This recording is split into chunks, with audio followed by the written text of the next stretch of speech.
Corona virus से लड़ने और उसका मुकाबला करने के लिए पाकिस्तान को एक बहुत बड़ी अचीवमेंट मिल गई है। पाकिस्तान ने चीन के ताउन से पहली पाकिस्तानी वैक्सीन तैयार कर ली है, जिसे पाक वैक का नाम दिया गया है।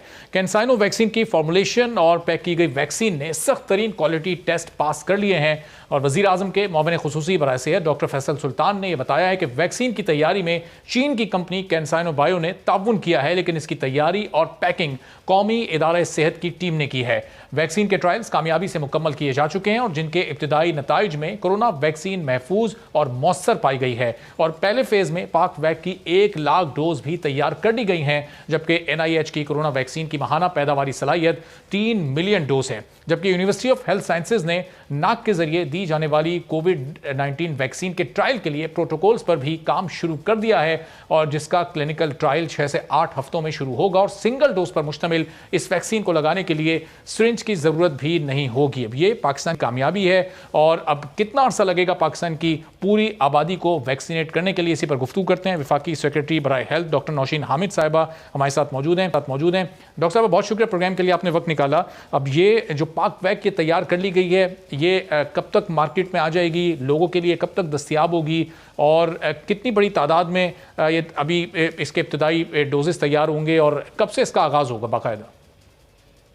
जी बिल्कुल, इंशाल्लाह ताला हमें बहुत उम्मीद है कि इसी हफ्ते हम इसकी लॉन्चिंग करेंगे, और उसके लिए इंशाल्लाह ताला एक बाकायदा सेरेमनी होगी, क्योंकि ये पाकिस्तान के लिए बहुत बड़ी अचीवमेंट है कि ये वैक्सीन जो है ये पाकिस्तान में तैयार होनी शुरू हो गई है। तो इसी हफ्ते विद इन अ वीक इंशाल्लाह ताला इसकी लॉन्चिंग होगी, और उसके अंदर पहली डोजेस जो है वो मैं समझती हूँ कि तमाम कौम के सामने मीडिया पे आपको दिखाया जाएगा कि इसकी पहली डोज जो है वो लगेगी। उसके बाद ये फिर इंशाल्लाह ताला ये सारी प्रोविंसेस में भी डिस्ट्रीब्यूट की जाएगी, ये जो 1,20,000 के करीब डोजेस जो तैयार हुई हैं, और इसका फौरी तौर पे इस्तेमाल शुरू हो जाएगा। और जिस तरह से हमें पता है कि ये सिंगल डोज है, ये एक ही डोज जो है ये काफ़ी होगी, इसके बाद दूसरी डोज की ज़रूरत नहीं होगी। इसके फ़ौरन बाद इंशाल्लाह ताला नेक्स्ट जो है वो NIH के पास 9 लाख डोजेस की रॉ मटेरियल जो है, कॉन्सेंट्रेट जो है वो पहुंच जाएगा अगले महीने, और फिर उसके बाद उसकी तैयारी शुरू हो जाएगी।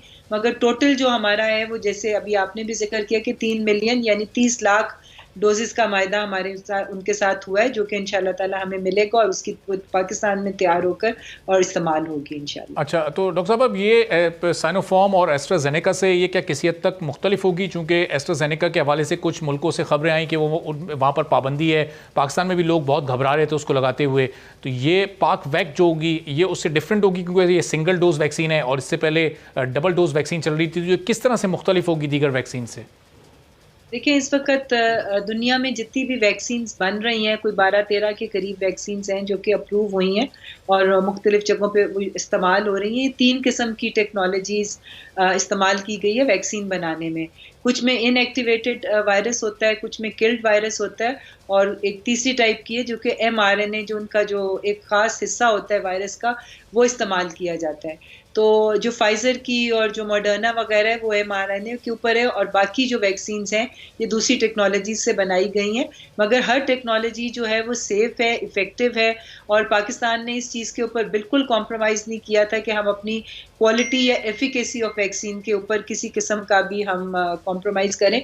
तो इंशाल्लाह ये कैंसिनो की अपना तरीका है क़ुव्वत मुदाफ़ियत पैदा करने का, क्योंकि हर वैक्सीन का मकसद बेसिकली यही है कि हमारी बॉडी में एंटीबॉडीज़ बने, हमारी क़ुव्वत मुदाफ़ियत जो है कोरोना वायरस के ख़िलाफ़ हो, ताकि अगर हम कोरोना वायरस को एक्सपोज़ भी होते हैं तो वो हमें बीमारी ना कॉज़ कर सके। तो इसलिए ये तरीका हर एक का अपना-अपना है, मगर काम सबका यही है कि उसने हमारी बॉडी में एंटीबॉडीज़ बनानी है जो कि कोरोना वायरस के खिलाफ इफेक्टिव हो। और डॉक्टर साहब, जो फिर दीगर वैक्सीन जो अभी हम इंपोर्ट कर रहे हैं, मुख्तलिफ ममालिक से मंगवा रहे हैं, चाइना से और दीगर मुल्कों से, फिर उसके बाद ये मंगवाना ये सिलसिला रुक जाएगा? फिर दीगर वैक्सीन पर रिलाय नहीं करेंगे? इतनी बड़ी तादाद में पाक वैक तैयार हो सकती हैं? नहीं, देखें जी, अभी तो हम हर जो एवेन्यू है जिससे हमारे पास वैक्सीन आ सकती है, हम हर एवेन्यू को जो है वो यूज़ करेंगे। इसके अंदर हमें एस्ट्राज़ेनेका मिल रही है, हम वो भी इस्तेमाल करेंगे। अगर हमें जिस तरह से उम्मीद है कि शायद हमें 1 आध महीने तक फाइज़र की भी कुछ डोजेज़ मिलें, वो भी मंगवाई जाएँगी। साइनोवैक की जो अभी 2 दिन पहले 20 लाख डोजेज़ पाकिस्तान पहुँची हैं, वो भी इस्तेमाल होंगी। साइनोफार्म भी मज़ीद आएगी, वो भी इस्तेमाल होगी। तो हम सारी जितनी वैक्सीन्स पाकिस्तान में इमरजेंसी यूज़ के लिए अप्रूव की गई हैं ड्रैब की तरफ से, वो तमाम वैक्सीन इस्तेमाल होंगी, क्योंकि टारगेट हमारा बहुत बड़ा है। हमारी पॉपुलेशन, पाकिस्तान दुनिया की 5th मोस्ट पॉपुलस कंट्री है, तो हमें इस वक्त अपने मुल्क में अगर हर्ड इम्यूनिटी को अचीव करना है और कोरोना वायरस के फैलाव को रोकना है, तो ये बहुत ज़रूरी है कि कम से कम जो है वो 18 साल से बड़ी उम्र के 7 करोड़ लोग जो हैं वो वैक्सीनेट हों। और ये हमारा टारगेट है कि साल के आखिर तक, 2021 के आखिर तक हम 7 करोड़ अवाम को वैक्सीनेट कर लें। तो इसलिए हम हर वैक्सीन जो भी अवेलेबल होगी उसको इस्तेमाल करें। और डॉक्टर साहब, ज़ाहिर है बहुत कबल वक्त है सवाल, लेकिन अब चूंकि पाकिस्तान में वैक्सीन तैयार होना शुरू हो गई है, तो क्या मुस्तकबिल में ऐसी उम्मीद भी रखी जा सकती है कि पाकिस्तान वैक्सीन एक्सपोर्ट करने वाले ममालिक की सफ़ में भी शामिल हो जाएगा, दूसरे ममालिक में ये पाक वैक जाएगी और दुनिया खरीदेगी इस वैक्सीन को पाकिस्तान से? जी देखें, ये एक अप्रूव्ड वैक्सीन है जिसको अप्रूव किया गया। आपको पता है कि ये वैक्सीन अभी हंगरी ने भी, यूरोपियन यूनियन ने भी इसको रिकग्नाइज कर लिया है और WHO ने इसके अप्रूवल के लिए अप्लाई भी कर दिया हुआ है रेलेवेंट अथॉरिटीज़ को। तो ये वैक्सीन बेशक बहुत अच्छी वैक्सीन है। जिस तरह से अब आपको पता है कि ये कोरोना वायरस जो है ये कुछ अरसे के लिए, अब ये कोविड की पेंडेमिक इस दुनिया में मौजूद है और ये कोई एक आध साल या 6 महीने में नहीं खत्म होगी, ये कुछ साल तक चलेगी। तो जाहिर है कि अब इस दौरान हम भी अब अपनी वैक्सीन बनाने की कैपेसिटी को बढ़ाएंगे। अगर हमारी आवाम, जो हमारी टारगेट पॉपुलेशन है, वो अगर कवर हो गई तो बिल्कुल ये एक्सपोर्ट भी की जा सकती है, क्योंकि इसकी क्वालिटी बहुत अच्छी है और एक्सेप्टेबल है दुनिया में। और डॉक्टर साहब, कुछ अब ये भी एक प्रॉब्लम है कि कुछ लोग वैक्सीन लगवाने को सीरियस नहीं ले रहे, कुछ खौफ में मुब्तला हैं। जिस तरह एस्ट्राजेनेका के बारे में सोशल मीडिया पर, व्हाट्सएप ग्रुप्स में ऑडियोज चल रही हैं, वीडियोस चल रही हैं कि वो उससे कुछ ब्लड क्लॉट्स बन जाते हैं, वो कुछ मखसूस लोगों के लिए नुकसानदेह है। इसकी भी ज़रा क्लैरिफिकेशन दे दें ताकि लोगों में ये आगाही पैदा हो सके कि उन्हें एस्ट्राजेनेका लगवानी है। लोग हॉस्पिटल जाते हैं, फिर वहाँ से परेशान होकर वापस आ जाते हैं कि हमें ये नहीं लगवानी, हमें सिर्फ साइनोफार्म लगवानी है। तो ये बड़ी कन्फ्यूजन वाली सूरत हाल इस वक्त चल रही है आम लोगों में।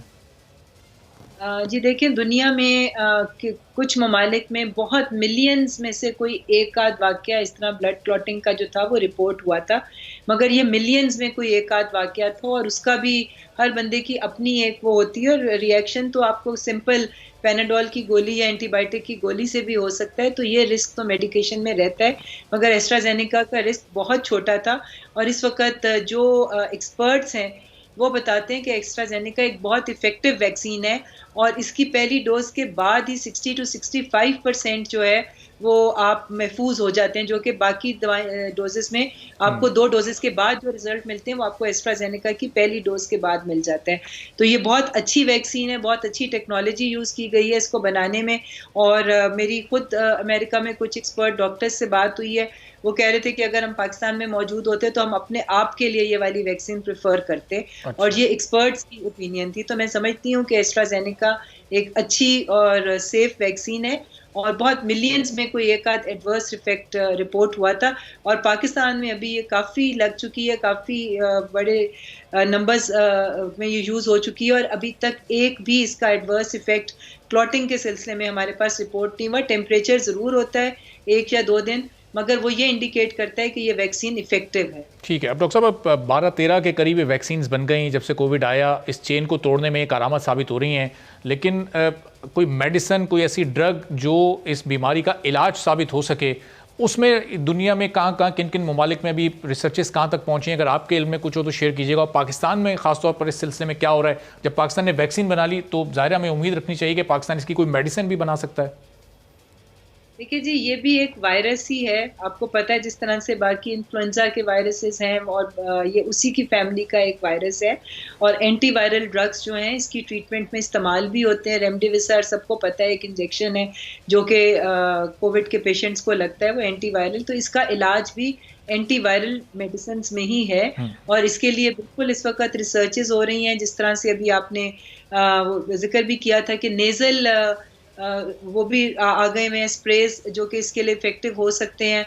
और उसके अलावा टैबलेट्स भी जो हैं उनके ऊपर भी इस वक्त क्लिनिकल ट्रायल्स चल रहे हैं, एंटीवायरल टैबलेट्स के ऊपर भी, और उनके अच्छे रिजल्ट्स आ रहे हैं। तो मैं समझती हूँ कि कुछ शायद हो सकता है 1 आध साल के अंदर, 6 महीने 8 महीने में ये दवाइयाँ जो हैं ये आम पब्लिक के इस्तेमाल के लिए अवेलेबल हो जाएं। तो रिसर्चेस हो रही हैं और पाकिस्तान बिल्कुल इन टच है। सब्सक्राइब करें और बेल दबाएं ताकि कोई खबर रह न जाए।